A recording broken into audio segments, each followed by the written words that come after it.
Hero Krishna గారి అభిమానులందరికీ నా హృదయపూర్వక నమస్కారాలు. కృష్ణ గారి అభిమానులంతా మంచి హృదయం కలవారు ఎక్కడా లేరు. మంచికి మరో పేరు కృష్ణ గారు. ఎటువంటి కల్మషం లేని, ఎప్పుడు చిరునవ్వుతో ఉండే ఒక అసాధారణ వ్యక్తి హీరో కృష్ణ గారు. అలాగే కృష్ణ గారి ఫ్యాన్స్ అందరూ కూడా ఆయన మంచితనాన్ని, ఆయన డేరింగ్ అండ్ డాషింగ్ తత్వాన్ని చూసి, గుండె ధైర్యం అది చూసి ఆయనకి అభిమానులుగా మారిన వాళ్ళు. ఎన్ని సంవత్సరాలైనా ఆయన ఇమేజ్ ఇప్పటికీ సూపర్ స్టార్ ఎవరు అంటే కృష్ణే, ఇంకొక సూపర్ స్టార్ లేరు. సూపర్ స్టార్ అంటే కృష్ణ. మరి ఆయన 65లో సినిమాల్లో స్టార్ట్ చేయడం మొదలు పెడితే 74 సీతారామరాజు, 9 సంవత్సరాల్లో 100 సినిమాలు పూర్తయినాయి. ఆ తర్వాత అదే రామరాజు ఈనాడులో 8 సంవత్సరాల్లో మళ్ళీ ఇంకో 100 సినిమాలు పూర్తయినాయి. ఇప్పటికి సీతారామరాజు, రామరాజు, ఈ స్టిల్ రామరాజు. సో కృష్ణ గారి మనవడు ఈరోజు కృష్ణ హీరోగా ఇంట్రడ్యూస్ అవుతున్నాడు. ఇవాళ అగ్నిపర్వతం, మా దత్తు గారి సినిమా రిలీజ్ అయిన రోజు, అగ్నిపర్వతం రిలీజ్ అయిన రోజు ఈ యువ అగ్నిపర్వతాన్ని కృష్ణ గారి ఫ్యాన్స్ అందరి ముందు తీసుకురావడం కోసం దత్తు గారు, జమినీ కిరణ్ గారు మీ ముందుకి మీ ఆశీర్వాదం కోసం కృష్ణ గారిని, మహేష్ బాబుని ఆశీర్వదించిన వాళ్ళు అందరూ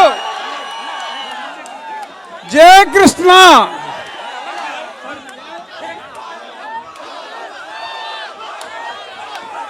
అగ్ని RX 100తో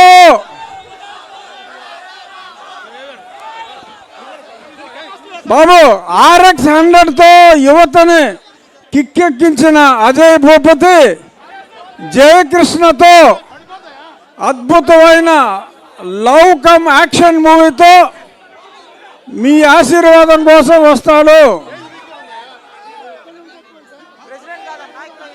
3వ జనరేషన్ జయకృష్ణ.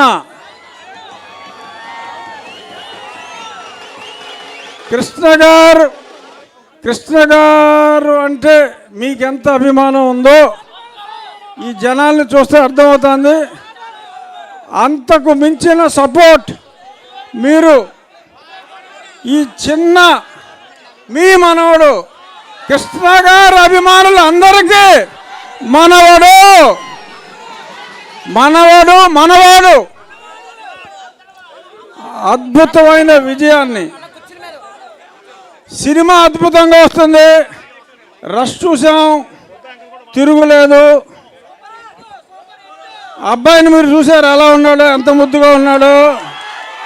యాక్షన్ కూడా అదరగొడతాడు. కృష్ణ గారి మంచితనం, మహేష్ బాబు యాక్షను అన్నీ కలిపిన కుర్రాడు. అంచేత ఫోటో ఇస్తాడు, తర్వాత ఇస్తాడు. ఈ సినిమా విజయవంతం కావాలని మొన్ననే మా భీమవరంలో కూడా కృష్ణ గారి విగ్రహం లాస్ట్ ఇయర్ ఆవిష్కరించాం. కృష్ణ గారి విగ్రహం ఆల్మోస్ట్ అన్ని సిటీల్లో కూడా ఉంది. ఇది ఓన్లీ కృష్ణ గారు మీ అందరి గుండెల్లో ఉన్నారు. విగ్రహాలు అనేది సింబాలిక్. మీ అందరి గుండెల్లో హీరో కృష్ణ గారు ఉన్నారు, ఉంటారు. మంచితనం అంటే కృష్ణ గారే. సినిమా ఇండస్ట్రీలోనే కాదు, మానవత్వం మూర్తిభవించిన మనిషి అందుకనే మీరు ఈ అబ్బాయిని ఆశీర్వదించాలి. థ్యాంక్ యూ, ధన్యవాదాలు.